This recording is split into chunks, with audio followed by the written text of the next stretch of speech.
Kabasiita mu kizimbe mwali atusazeeko mu linnya lya Yesu Kristo. Olunaku lwa kusatu ebeera Woman Crush Wednesday. Kakati no munnange gwe omuyimbi andaba essaawa zino zennyine nga kituufu onoonya studio wogenda okurekodingira music waveeyo ng'ali bwati wangi oyinza okuba oli upcoming nga togendako mu studio yonna.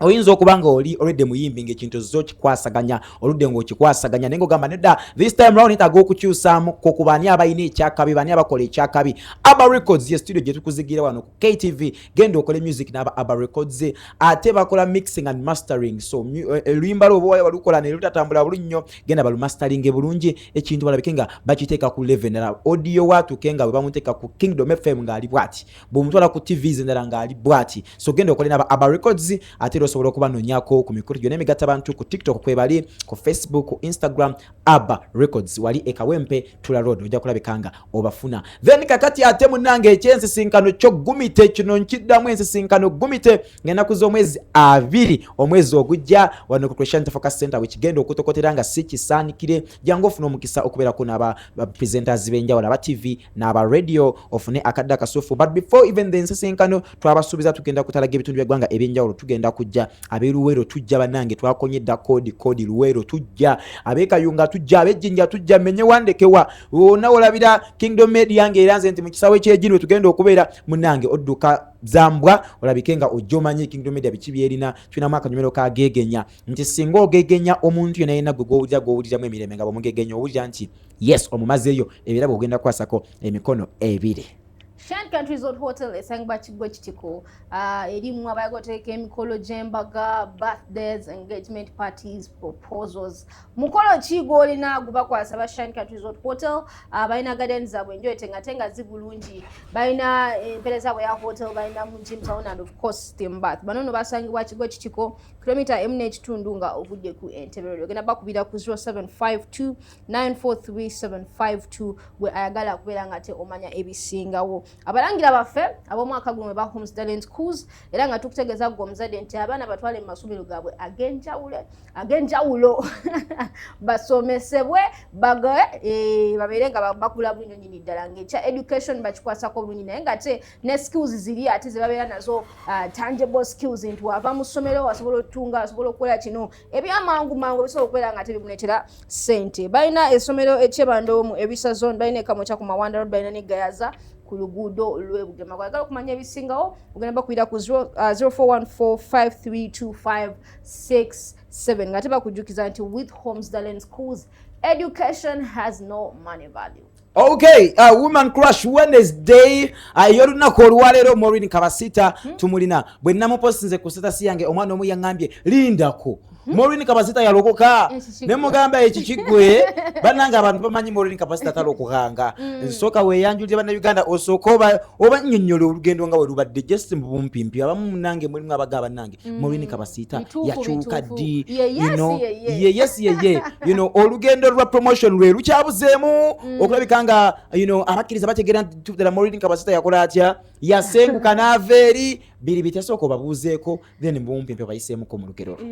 Muli mutya banange abalabi abawuliriza nsanyusa okubeerako wano ku KTV amanya Maureen Kabasiita ndi mulokole olugendo ngambye mu bumpimpi nali mulokole from way back nakulira ku Miracle Center Cathedral Pastor Robert Kayanja then nenkivaako nengendako ku Tasker Project Fame then nemala nenzira mu nsi nenkuba oluyimba lwe bayita Kasengejja kati nina engeri gye nalukyusaamu naye kakati nenkomawo ewaka nenziramu nendokoka bupya ndi mulokole era nange actually neewuunya okweraba nga bataddewo Maureen Kabasiita gospel artist in fact tekinnamanyiza maaso gange nange kenyini kakati sisobola nakunenya balala oba okitegeera I've been 3 years in church nga nkomyewo kibadde kigenderere okubeera laid back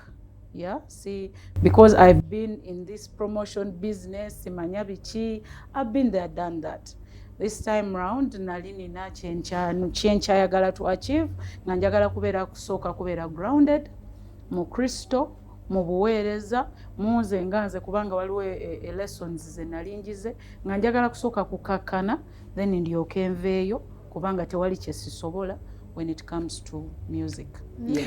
You know, oyina kogambye nti no nawe at a point kati nga olaba gospel artist you don't believe it. I don't. It hasn't yet manifested. No, not at all. Nti kati bakucategorizing nga a gospel minister. Like, kubanga like sinakitegeera ne bwe wampereza ka artwork kugamba nga si kitegeera yenze oba si yenze ne wakati bwenkiraba kati nange tekinaba kunyingira mu musaayi but as time goes by I know it will and so will the rest. Yeah. Wow. Ndowooza kati akiclarifyinze you know bafans baleme kubeera nga you know ng'ebintu tebabitegeera. Nina ne bafans the other side yeah gye bagamba secular in quotes ya nina bafans era nabo in fact nabo tebamanyi nti nalokoka era music we baba bamukuba eyo yonna gye bamukuba ku CBS ku mikolo tebagamba Maureen Kabasiita kati yalokoka nabo bamanyi nga artist waabwe abuze bagamba yabula oba yalagawa era bwakusanga bannange katokyatuwaayo bupya baba naye kati nalokoka. That's when now I get the opportunity to introduce myself. Wow. Yeah. They are like bawera no we have Titi Tabel waliwo mukwano gofi byolyo like Rachel, is it Rachel? Rachel K. There is some other lady going to club wa Pastor Bugembe you know abachuka naye nga ate nsi we balaba eba you know I don't know bakitya you know kubanza nange Mukama yansooseeri naye ate nze ati kyabanguyira koze MC Mats bwavaayo tebakyandaba mu bitulinga ebyeri kuba baali bamanyidde nga omunyi wa club beer. Okay. Naye kati tebakyandaba era ekyo bakola batya bakkiriza nti nakola ati navaayo. Wow. So briefly before I get you to Phoebe kino kikuaffectinzeemu at a point okulabika nga otuuka abantu olina gamba tokyayimba nga ate you have to explain much more about yourself. Tekikuba munda n'ogamba ye kitegeeza music wange takyasala ni wange tasala wensula you know wempanga tasala tekikuba muko mutima ekiraga they don't get your music, your new release. Not a chinkuba. Honestly speaking, like I told you, this is intentional. This was intentional. Olwebyo lwena collaborating anoyo mwami Silvio, yeah. He's actually a pastor. Na yansaba nkole naye. Okay. And it wasn't my project. It wasn't even up to me to promote. Nachikola because that was last year. I think mu mwaka guweze right now. Era nali siri nti no njagala kukola promote. No, nali sinnatuusa nga nze. Kwejjayo. Yes. Nali sinnatuuka nga mpulira si kye kiseera. You know, kuba tulina omwoyo mutukuvu who guides us, you know. Nangamba soko kakkaneko. You know, sagala nnyo bitaala nabibeeramu you know that whole recognition thing nensooka nenzikakkana eri mu buweereza gyendi nenlenga foundation eyo kubanga ate nange nga nze nali sirowooza nti natuusizza okubeera mu like kubeera kuba nali simanyi nakumanya oba nange nanywedde eno gy'oli gyendi saagala kubeera ate nga bandaba ate kati ate nabamala ne bakula ngozzeeyo oba ontegeera nga saagala kuswaza Kristo mulundi gwakubiri. You get so neŋŋamba you know what, let me first calm down neeterezo ngwanze omuntu nganze nga Katonda gwe yayita, then later on this thing I've done it for a very long time. When the time is right nja kuba kati nfuuse gospel artist. Okay. Yes. Right there. When you're constantly talking about like your heart posture. Okitegedde wali munda mutima. Now that you have come out, you know, in the limelight, this is national TV. People, like thousands of people actually watching right now. Yes. What is your heart posture like? Muli munda, you feel like this is the right time for you actually to come out and tell the public, oh, wakyali muka element chaka. After this, you understand? Then I come back. No, my dear, I am out right now. Okay. Yes, era ngabwe mbaga yabana nalokoka. Yeah, ndi muweereza era na obeying the call of God upon my life. Ndi mulokole. sigenda kuddamu kwekweka. I feel like this is the right time era mpulira ndi grounded enough. Sijja ate temujja kumala mundabe mu kibala ky'egundi kubanga that was my lifestyle. Oba okitegera kati nanywera ndi muggumivu era mpulira nga kye kino ekiseera and I have a couple of projects in studio that have been there actually for a while. Zibadde for a while. Naye nga ngamba what's the rush? Kanindeko ekiseera era kati nsumuludde. So you've been, the other interview I had with Anna Makula, she said it is okay to hide away from people. Instead of dying in the limelight, depression, stress, it's okay to take time off and then you come back. So I feel like that's what she has been doing. Someone to know, how many projects have you worked on in that space? Like 6. Wow. Yeah, so njagala kola, like basically my idea was to have an EP. When I'm ready, njanjulira abantu. Then ntandika okubeera nga releasingako, you know, singles like that. Naye nga gyeziri, nungi, I can assure you. I'm called for this. Actually, someone told me, Maureen, okimanyi nti awoliweewo. You know, like eri nalinga si blossom. Omanye ekintu ng'okyekakako bwekasi, really, kye naliko naye kati wano wendi I feel like that is the real Maureen. Perfect. Yes. Who is your pastor and what's your role in church? What role are you playing at in the church moment? At the moment? And you know, so Mariza. Yes, my pastor is Namutebi Imelda Kula. Tusange wali Elugala, Liberty Worship Center. Okay. Yeah, my role in church is still music director. I direct the music ministry, and I'm also worship leader. Okay. Yes, and that is what I've been doing those 3 years. Mubadde ng'obuliridde. Yes, era nga nkikola nga ndi comfortable ate nga sikikola mbu because I know other people move from church to church. You understand? Naye nze nkikoledde awantu wamu all that time. Wadde nga nsobola okugenda ne nkikolera ewalala. You know? But for the purposes ze nkunyonyodde nti njagala kusooka kwetereeza. Nze one on one with God. You know? Nga sisobola ate kupapala nga ngende ewalala. So that's what I've been doing. I believe 2 things. Yes. Wali probably the other side where your mindset was about money. Kankube heat or something, I don't know, but you ogenda to isizamu to you know, not like, you know, tochigenda mu, you know, but I wanted to know. Now that you are here, is it still the same mindset like about gospel kamakube music to center or it's ministry? Very good question. I actually would love to talk about it. When nali eri ogambye sikigenda mu nnyo. Fe we twatandikira okuyimba, my first single was in 2012. End of 2012. Of course, waliwo abayimbi nga they are very much into the monetary value of the music.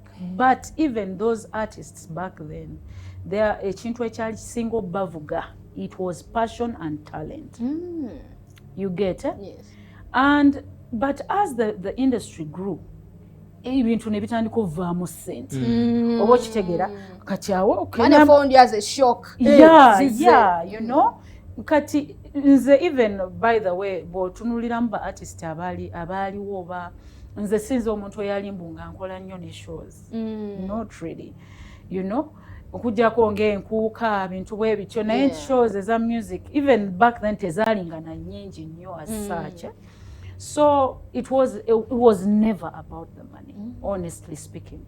It was always about expression, talent, passion. You know, passion, that's it. Now coming back to where I am, era sinnalowoozaako kutunuulira nti ngende wantu bampe ssente. It is the reason why I'm here today is for people to hear my voice.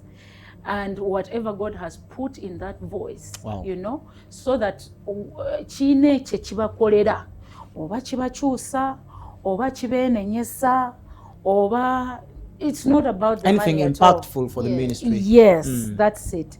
In fact, yesterday, because kanga bwe mbagambye nti kati njagala kuvaayo nga gospel artist, singer, minister, officially. Yesterday someone called me nangamba nze ndi promoter sijja kwogera linnya lye Maureen kati bakuba omuziki nga ine terms zaako sanga ne batezaawukana ezeezo bakube yawe ekiyimba kya gospel ninga what ekiyimba like what are you talking gospel era akola gospel yekka era promotinga Maureen kwatira mwawo katisoke tumulemu katono nyo ndoza muwulira ebintu ebyesitaza abawere amaloboozi nga mugali amaliwo ogawulira tukyasobola tukyayina mwemba ate olinga yatandisewo okuyimba Maxwell DJ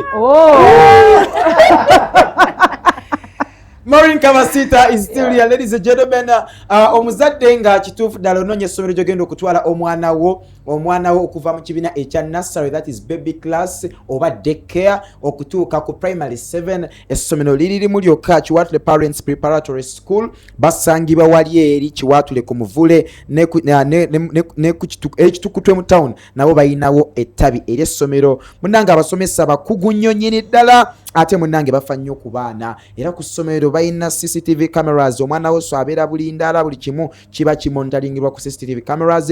MDD bamuteekako nnyo essira okuwuga n'ebintu ebirala. Omwana wo tajja kubeera ku ssomero abeere nga yeebowa. Ate kakati nno munnange omwana wo bamufuulira ddala ekintu eky'omugaso anti munnange n'ebyemikono babisomesa okugeza catering, computer n'ebirala. Genda kati otwaleyo omwana bawandiisiza ddala abaana okuva ku baby class okutuka ku primary 6. Okwewandiisa kw'okyagenda maaso from Monday up to Friday offices zaabwe ziba open kuva saa 2 ez'okumakya paka saa 10 ez'akawungeezi. Kuba ku namba z'essimu zino wammanga gw'ayagala okumanya ebisinga ku Kiwatule Parents Preparatory School 0772 49 91 05 oba 0756 57 9765. That is Kiwatule Parents Preparatory School. Leo nakula kusatu. Tuina midweek service affe. Yatandise their weekend egena maaso wano ku CFC Mengo Kisenyi the solution ground. So come through mwabali mu metropolitan area bali okumpi owino literally ngoli kumpi ne mu Kisenyi. Just come through inzo kusanga ekyokuddibwamu kyo ekyo no week kiri mu service y'olunaku olwaliro. Praise and worship is already taking place. Okyasobola otusanga. So munange tewesiba togamba mbu ate obudde ate n'ogende wakati nabe biki I just come through. A lot of pastors, the praise and worship team is ready to minister unto you. Buli omu ali ready okureceiving ate ne Mukama akwesunze nnyo because wona musabe ekiro ky'olwaleero inza ofuna ekyokuddibwamu. Amen. I want to shout out to Lady Titi. By the way, have you met Lady Titi in one of the days ne munyumyamuko? Not currently. Maybe in the past days. Kyali How about Munjule Munyumyamuko? Kuba naye she's also a worship team leader at their church, and she's also doing so well, by the way. Wow. Era naye wo musanga the same line. But wali Mukama yamukolamu omulimu. I think you need those ladies back. I do. Musobole mumanye. Yes. So it being, before we get to the song, you're a worship team leader. Have you found this on your way? Obukukulu ubera mu worship team leader, and first things first, even before they appointed you to be one okubera omukulembeze wa worship team, you know, did they take you just because you have the knowledge about music? Did they consider nti ha ono star, you know? Because I've always seen that, you know. I once attended the church. And they were giving you praises. MC Matt is here. Hey. Before I knew it, they wanted to give me a post, a big. I was like, no, don't rush me. Yes. So did they appoint you to be a worship team leader just because you had a name, just because you're a celebrity, just because you have all it takes? You know, how was it like? Oh God, I do not know what criteria they used, honestly. But nasoka nembera mu church eyo nga siri ngazija nenyimba every once in a while. Yeah. As in specials? Yes, ngazija nenyimba buyimbi. In fact ebyo ebiseera nga mbutuufu sinnasalawo bulungi. Oba ddala ndieno oba ndieno. Naye nga of course mmanyi nti Mukama ayagala nkomewo. Nembeerawo for like 8 months. I do not have any post. In fact nga sina na muchachi gwenyumya naye nga sina na nga nino omukyala eyandeete yankuza ku Miracle Center awo. Naye nga gwe mmanyi yekka. You know, nembeeramu nga nzija nembeerawo nenyimba once in a while nengenda, and that's it. And then naye Mukama n'atandika okwogera nange. You know, nga nkiwulira muri mutima gwange n'abalala ne batandika okiraba, though they told me later after I had become a leader. bakingamba luvannyuma naye nentandika okiwulira nti ngenda kufuuka omubama muyita mukulembeze omukulembeze mu music ministry nangamba actually specifically nangamba you're going to lead the music ministry naye nga ndowooza kiri wala nga ndowooza maybe in 2 years time you know Mukama ndowooza kati bano abaliwo ajja kuba ndowooza abakoledde nga bagenze yebweru you know okenyingirewo naye nga I felt it and I knew it nengamba well then munange tekyalwawo nga Mukama ayogedde nange kyatwala ndowooza like 4 months nekibeerawo in the way I did not the least time I expected abruptly out of the blue abantu abaaliwo omu neye exiting sayeka one of the leaders yes nga Yesu aleeta Dawudi actually the leader of the choir mwe najjanga nenyimbira oyo omuntu eyandiita actually n'agenda just like that nga tewali amugobye n'agenda so that very day we agenda ne bankwera ne banga are you ready to fill this gap ensooka nenkankanamu nenga bangenda kukolani naye munange musumba bwe yankubira nze nali sifunangako simu ya musumba naye bwe yankubira neŋŋamba ye maama nja kukikola naye bwe namala okuva ku simu neŋŋamba naye ddala kikoleka kati I have a friend of mine gwe tubadde ba mukwano kuva dda Kwezi Godfrey nemukubira nga njagala ampabule yaŋŋambe bitambula bitya obakola boti essimu teyagikwata the entire day. Or serious? And you had already said yes. Yes, naye nga at least bwangamba ekigambo so ogendera ku ekyo because I know he knows the dynamics of church, music ministry and everything. Yakwata yaddamu okunkubira ate nga ntuuse ku church nga sikyasobola vaawo. Yes. Ne mugamba omanyi nja kumalako, I don't know how. Yeah. So I started leading that particular choir. Kubanga fe mu church yaffe tulina different choirs. Tulina choirs nyingi. So nentandika okuleadinga choir nga sina kyemmanyi nze. I wasn't even listening to gospel music. Even that time je nabeera those 8 months mu church before. You know, nali siwuliza gospel music nga manyi ziri ezedde ennyimba you know nga zemanyi ziliko tozimanyi nga sizina kyemmanyi n'akamu you know kati nenga obangenda tandikirawa but Mukama alina kye yali yampisaamu somewhere na meetings omusajja wa Katonda yeggana Joe Meto. He's a very big minister. I met him. Katindoza nampa mante, but I did not know back in that day. So nentandika do you have a picture with him? No, but I have his music hard copies and his That's yes, nice. his autograph. Big Wow, back then. Yeah. So nentandika bwentyo. Nendowooza kikomyawo nti nkiwedde. Nentandika Mukama nannyamba nentandika netugenda olugendo. Nali nkyali awo. N'omuntu eyali akulembera music ministry yonna. In general. Era nga ye worship leader. Naye Mukama n'amugulira oluggi. N'amugulira oluggi. N'asibula bulungi n'agenda. Ate nga ye Mukama yakimulaga dda nga nakajja n'abalala bonna. So I took up that as well. Wow. You know, nembiranga and directing other music ministry ku kanisa yaffe. That's nice. That is how. Before we actually even proceed, I have one more important question to ask you. Just quickly. Very, very much. How ready are you for what I can term as the battlefield right now?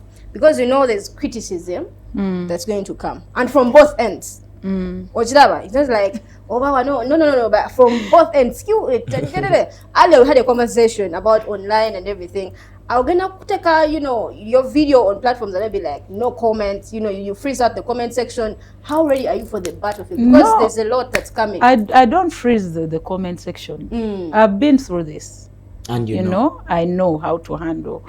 I mean, edda munsi babwe bampandikangako ekintu ekibi nga ngenda mu motoka nenkaba maziga. Ne Mukama ekyo nakyo nakimpisaamu nenjiga how to actually handle that fire, that battlefield you've talked of. Nange Mukama njagala nzije nze nkulumbira waawo beya nambo ne twetwala.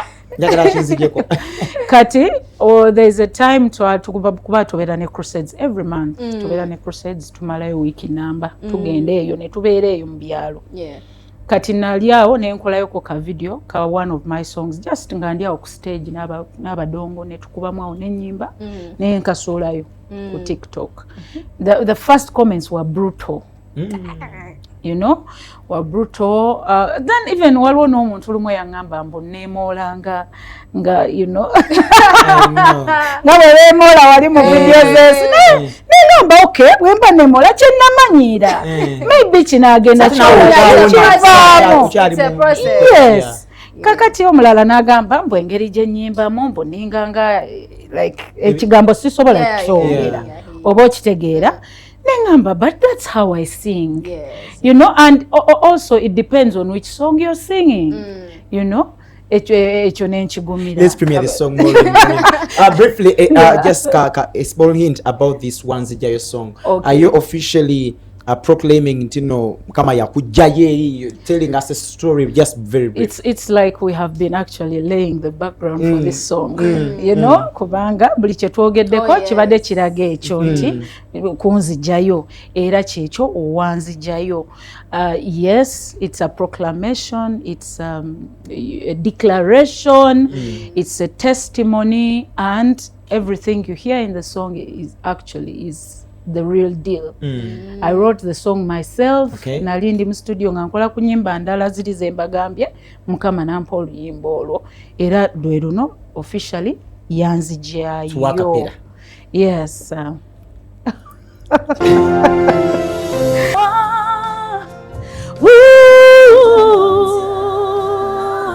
Jenali nasibirwa tukyalina bingi ebyokubuuza buli nyala yesu naye akadde banange omuzungu yakola akadde video naba ya bbeeyi yakumalako sente meka nga tumaliza sigenda zikubuulira buli nyala ya yesu wali yagambye konto hitting out singeza Irene Nambiru oba wakimanyira Neda, I don't like to be compared with people. Nayenga, I mean, like we've sung in the same band back in the Deaf Fusion. Okay, so you've done vocal training together? Not really. Twasinkana nga fena tulina malobozi gafe. Yes. Yeah. That's an amazing song. So give us your handles and how people can get to your music. And Maureen Kabasiita, officially everywhere. Same name. Yeah, buli wamu. Okay. Buli wamu ku social zona nga bwe muzimanyi. Buli wamu. Maureen Kabasiita. Yes. Yes, Maureen Kabasiita. Yes, Maureen Kabasiita. Luckily, I've never changed my name or, you know, yeah, that's it. We'll take a minister later. Bana enze erinnya lyange limmala. Thanks for coming. Yes. Oh yes.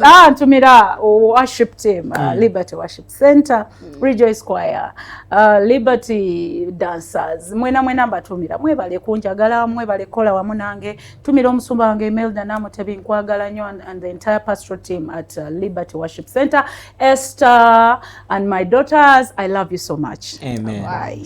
Let's celebrate some born baby before we wrap up, before we make it nga kiwedde tumuselebrating bambi Doreen Poff omuyimbi w'eggwanga omukyalo yali shy naye agaseeko omwaka. Happy birthday Doreen Poff from us to you. Yoga emyaka gy'otuseko Mukama akwongere emyaka akafukunya. Kale tetugenda kulabika nga tusukkawo olunaku olw'enkya tugenda kubeera ne pano eyo bannange weetaaga ogirabeko kuba bye tugenda okwogerako ensonga mpitirivu ye tugenda okwogerako, so sijja kuwa bagesti ssaawa zino naye nga kyolina omanya olunaku olw'enkya pano y'enkya ya muliro Phoebe Mulonde. Thank you DJ Max.